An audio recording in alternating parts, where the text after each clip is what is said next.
Good morning friends, welcome back to Nagaraj paramedical YouTube channel. Friends, ಮೊನ್ನೆ ಒಂದು KE under notification ಬಂದಿರುವಂಥದ್ದು nursing ಆಫೀಸರ್ಸ್ದು, ಆಮೇಲೆ ಫಾರ್ಮಸಿ ಆಫೀಸರ್ದು. ಬಟ್ ನಾನು ಭಾಳಷ್ಟು ಜನ ಕೇಳ್ತಿದ್ರಿ, ಸರ್ ನರ್ಸಿಂಗ್ ಆಫೀಸರ್ದು ಒಂದು ಸ್ವಲ್ಪ ಶಾರ್ಟ್ ವಿಡಿಯೋನ ಮಾಡಿ ಹಾಕಿ ಸಿಲೆಬಸ್ ಏನಿರುತ್ತೆ ಒಂದು ಸ್ವಲ್ಪ ತಿಳಿಸಿ ಅಂತ ಹೇಳ್ತಿದ್ರಿ. ಸೊ ಅವರಿಗೆ ಇದು ಹೆಲ್ಪ್ ಆಗಲಿ ಅಂತೇಳಿ, ನರ್ಸಿಂಗ್ ಆಫೀಸ್ದವ್ರಿಗೆ ಹೆಲ್ಪ್ ಆಗಲಿ ಅಂತೇಳಿ ಮಾಡ್ತಿರೋವಂಥ ಒಂದು ಅವರಿಗೆ ಯೂಸ್ ಆಗಲಿ ಅಂತ ಮಾಡ್ತಿರೋವಂಥ ಒಂದು ವಿಡಿಯೋಸು. ಓಕೆನಾ? ನಿಮ್ಗೆ ಗೊತ್ತಿರುವಂಥದ್ದೇ, ಇದರಲ್ಲಿ ಎಷ್ಟು ಪೋಸ್ಟ್ ಕಾಲ್ ಆಗಿದ್ದಪ್ಪ ಅಂದಮೇಲೆ ಕಂಪ್ಲೀಟಾಗಿ ಟೋಟಲಾಗಿ 98 ಪೋಸ್ಟ್ನ ಕಾಲ್ನ ಮಾಡಿರೋವಂಥದ್ದು. ಆನ್ಲೈನ್ ಅಪ್ಲಿಕೇಶನ್ ಸ್ಟಾರ್ಟ್ ಯಾವಾಗ ಆಗುತ್ತಪ್ಪ ಅಂದರೆ 7ನೇ ತಾರೀಕು ಆಲ್ರೆಡಿ ಸ್ಟಾರ್ಟ್ ಆಗಿದೆ, 30ನೇ ತಾರೀಕಿಗೆ ಇದು ಎಂಡ್ ಆಗುವಂಥದ್ದು. ಓಕೆನಾ? ಅಪ್ಲಿಕೇಶನ್ ಫೀಸ್ ರೀ, ಅಪ್ಲಿಕೇಶನ್ ಜನರಲ್ ಕ್ಯಾಸ್ಟ್ದವ್ರಿಗೆ 750 ರುಪೀಸು, ಆಮೇಲೆ SC STಗೆ 500 ರುಪೀಸು, ಹ್ಯಾಂಡಿಕ್ಯಾಪ್ಡ್ ಏನಾದರೂ ಇದ್ದರೆ 250 ರುಪೀಸು ಇದಕ್ಕೆ ಅಪ್ಲಿಕೇಶನ್ ಫೀಸು ಇರುವಂಥದ್ದು ರೀ. ಸ್ಯಾಲ್ರಿ ಬಂದುಬಿಟ್ಟು ನೋಡಿರಿ, ನಿಮಗೇನಾದರೂ ಜಾಯಿನ್ ಏನಾದರೂ ಆದರೆ ಅಂತಂದಮೇಲೆ 54,000ರಿಂದ 175ರಿಂದ ಹಿಡ್ಕೊಂಡು 83,700 ರೂಪಾಯಿವರೆಗೂ ನಿಮಗೆ ಸ್ಯಾಲ್ರಿನ ನಮ್ಮ ಸರ್ಕಾರ ಕೊಡ್ತಾ ಬರುವಂಥದ್ದು. ಕ್ವಾಲಿಫಿಕೇಷನ್, ಇದಕ್ಕೆ ಎಲಿಜಿಬಲ್ ಬರುವಂಥ ಒಂದು ಕ್ವಾಲಿಫಿಕೇಷನ್ ಯಾವುದ್ರಪ್ಪ ಅಂದಮೇಲೆ GNM ಅಷ್ಟೇ ರೀ. ಇದನ್ನು ಬಿಟ್ಟು ಹೊರತುಪಡಿಸಿ ಮತ್ತು ಬೇರೆ ಯಾವುದೇ ಕಾರಣಕ್ಕೂ ಕ್ವಾಲಿಫಿಕೇಷನ್ದವ್ರು ಇದಕ್ಕೆ ಬೇರೆದವರು ಬರೋದಿಲ್ಲ ರೀ. ಎಲಿಜಿಬಿಲಿಟಿ ಕೂಡ ಅಷ್ಟೇ ರೀ, ಬರೀ GNM ಅಷ್ಟೇ ಕೇಳ್ಯಾರಿ ಅವರು. ಎಲಿಜಿಬಿಲಿಟಿ ಕ್ವಾಲಿಫಿಕೇಷನ್ ಬಂದುಬಿಟ್ಟು only GNM students can apply. GNMದವ್ರು ಬಿಟ್ಟು ಬೇರೆದವರು ಯಾವುದೇ ಕಾರಣಕ್ಕೂ ಇದು ಅಪ್ಲಿಕೇಶನ್ಸ್ನ ಹಾಕಲಿಕ್ಕೆ ಬರೋದಿಲ್ಲ ರೀ. ಇದರೊಳಗಡೆ ನಾನ್ ಎಲಿಜಿಬಲ್ ಯಾವುದು ಕ್ವಾಲಿಫಿಕೇಷನ್ ಯಾವುದಿದೆ ಅಂತಲೂ ನಾವು ಇದರೊಳಗಡೆ ತೊಗೊಂಡೇನಿ ರೀ, ನಿಮಗೆ ಯೂಸ್ ಆಗಲಿ ಅಂತೇಳಿ. ಆಮೇಲೆ ಕನ್ಫ್ಯೂಷನ್ ಕೂಡ ಕ್ಲಿಯರ್ ಆಗಿಬಿಡ್ತೈತೆ ರೀ. ನಾನ್ ಎಲಿಜಿಬಲ್ ಇದರೊಳಗಡೆ BSc ನರ್ಸಿಂಗ್ ಆಗಿದ್ದರೆ ಯಾವುದೇ ಕಾರಣಕ್ಕೂ ಬರೋದಿಲ್ಲ ರೀ. ಪೋಸ್ಟ್ ಬೇಸಿಕ್ದವರು ಬರೋದಿಲ್ಲ ರೀ, ಪೋಸ್ಟ್ ಬೇಸಿಕ್ BScದವರು, ಆಮೇಲೆ ಅದರ್ ಕ್ವಾಲಿಫಿಕೇಷನ್ದವರು ಇದಕ್ಕೆ ಯಾವುದೇ ಕಾರಣಕ್ಕೂ ಎಲಿಜಿಬಲ್ ಬರೋದಿಲ್ಲ ರೀ. ಹಾಗಾದರೆ ತಲೆಯಲ್ಲಿ ಇಟ್ಕೊಂಡ್ಬಿಡಿ, ಇದಕ್ಕೆ ಕಂಪ್ಲೀಟಾಗಿ ನೀವೇನು GNM ಕೋರ್ಸ್ನ ಮಾಡಿರ್ತೀರೋ ಅವರಷ್ಟೇ ಇದಕ್ಕೆ ಎಲಿಜಿಬಲ್ ಬರುವಂಥದ್ದು. ಈ ಒಂದು ಪೀರಿಯಡ್ ಇದು ಕಾಂಟ್ರಾಕ್ಟ್ ಬೇಸ್ ಅಲ್ರಿ, ಇದು ಔಟ್ಸೋರ್ಸ್ ಅಲ್ರಿ, ಇದು ಕಂಪ್ಲೀಟಾಗಿ ಗೌರ್ನಮೆಂಟ್ ಪೋಸ್ಟ್ ರೀ, ಪರ್ಮನೆಂಟ್ ಪೋಸ್ಟ್ ಇದು ಆಯ್ತು ರೀ.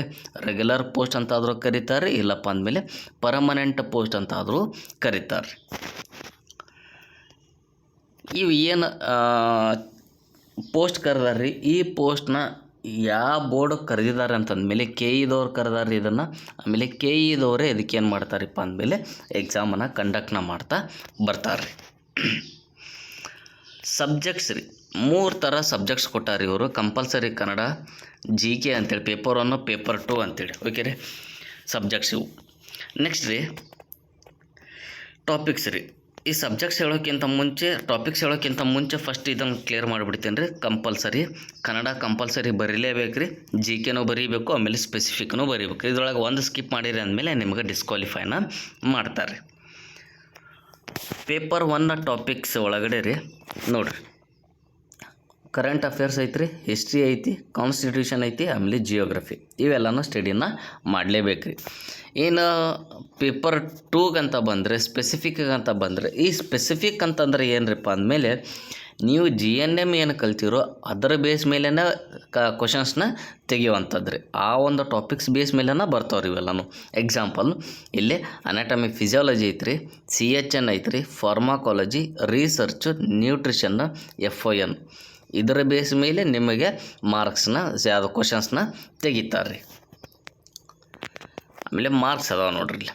ಕಂಪಲ್ಸರಿ ಕನ್ನಡಗೆ ಎಷ್ಟು ಮಾರ್ಕ್ಸು? ಓಕೆ ರೀ, 150 ಮಾರ್ಕ್ಸ್ ಐತ್ರಿ. ಆಮೇಲೆ ಪೇಪರ್ 1ಗೆ 100 ಮಾರ್ಕ್ಸ್ ರೀ, ಪೇಪರ್ 2ಗೆ 100 ಮಾರ್ಕ್ಸ್. ಇದ್ರೊಳಗಡೆ ಇವಾಗ ಹೇಳ್ತೀವಿ ನೋಡ್ರಿ, ಕಂಪಲ್ಸರಿ ಕನ್ನಡ ಇದನ್ನು ಸ್ಕಿಪ್ ಕೂಡ ಮಾಡೋಕ್ಕೆ ಬರೋಂಗಿಲ್ಲ ರೀ. ಕಂಪಲ್ಸರಿ ಕನ್ನಡನ ಬರೀಲೇಬೇಕು. ಇದಕ್ಕೆ ನೀವು ಆಬ್ಸೆಂಟು ಕೂಡ ಆಗಕ್ಕೆ ಬರೋದಿಲ್ಲ ರೀ, ಕಂಪಲ್ಸರಿ ಬರೀಲೇಬೇಕು ರೀ. ಆಮೇಲೆ ಮೋಸ್ಟ್ ಇಂಪಾರ್ಟೆಂಟ್ ಥಿಂಗ್, ಈ ಒಂದು ಸಬ್ಜೆಕ್ಟ್ಸ್ನ ನೀವು ಪಾಸ್ ಆಗಲೇಬೇಕು ರೀ. ಪಾಸ್ ಆದರೆ ಮಾತ್ರ ನೀವು ನೆಕ್ಸ್ಟ್ ಪೇಪರ್ನ ಯಾವುದು ಪೇಪರ್ 1 ಪೇಪರ್ 2ನ ನೀವೇನಾದರೂ ಇನ್ ಕೇಸ್ 100 ಮಾರ್ಕ್ಸ್ ತೆಗೆದಿರಿ ಅಂತ ಅನ್ಕೋರಿ. ಪೇಪರ್ 1 50, ಆಮೇಲೆ ಇದು 50, 100 ಮಾರ್ಕ್ಸ್ ಆಯಿತು. ಓಕೆ, ನಿಮ್ಮದೇನೋ ಜಾಬ್ ಆಗೋ ಚಾನ್ಸಸ್ ಇರುವಂಥದ್ದು.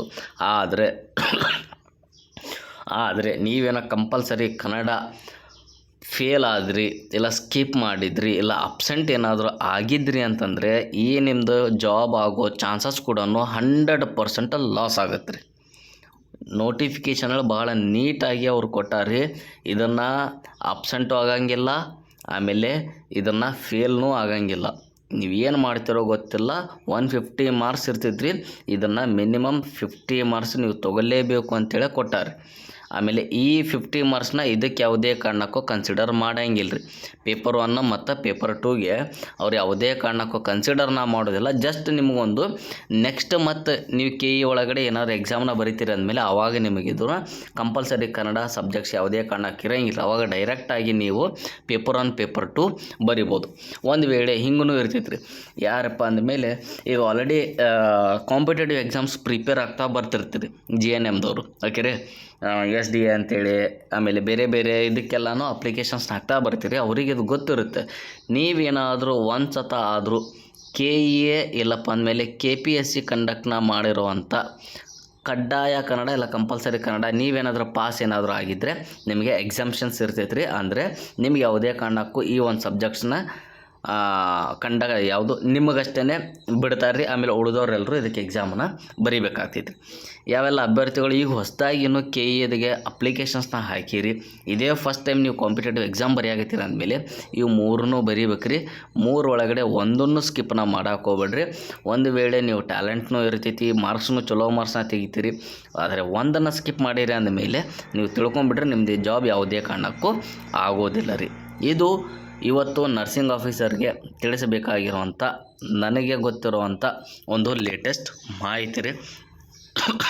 ನಿಮಗೆ ಮತ್ತೆ ಇದೇ ಥರ ಬೇರೆ ಯಾವುದಾದ್ರೂ ಬಗ್ಗೆ ಇನ್ಫಾರ್ಮೇಷನ್ಸ್ ಏನಾದರೂ ಬೇಕಾಗಿದ್ದರೆ ನೀವು ಕಮೆಂಟ್ಸ್ನ ಮಾಡಿ ಫ್ರೆಂಡ್ಸ್. 100% ನಾನು ನಿಮಗೆ ಯೂಸ್ಫುಲ್ ಆಗೋ ಥರ ಒಂದು ಶಾರ್ಟ್ ವೇ ಒಳಗಡೆ ವಿಡಿಯೋನ ಮಾಡಿ ನಾನು ನಿಮಗೆ ತಿಳಿಸ್ತಾ ಬರ್ತೀನಿ. Keep watching friends, Nagaraj paramedical YouTube channel. Thank you friends.